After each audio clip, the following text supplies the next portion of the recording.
Sri Lanka, the flowers at grave sites are still fresh.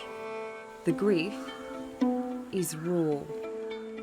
Family get-togethers are memorials for the more than 250 people killed on Easter Sunday.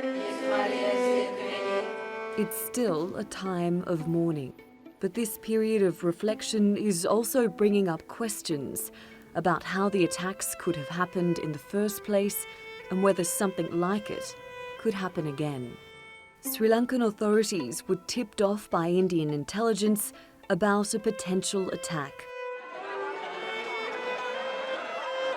But authorities say those warnings never reached the highest levels of government.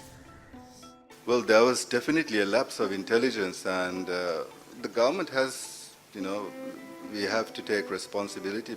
Security forces were caught off guard by the 9 suicide bombers who targeted the island's minority Christian community and hotel guests.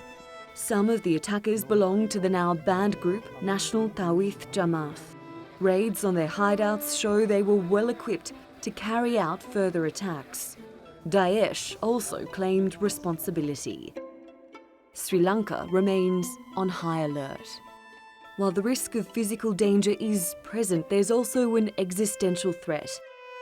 Maintaining unity in this multi-ethnic and multi-religious nation. The government has declared a state of emergency. It's also brought in a measure which singles out one minority community, Muslims. Full-face veils have been banned on security grounds.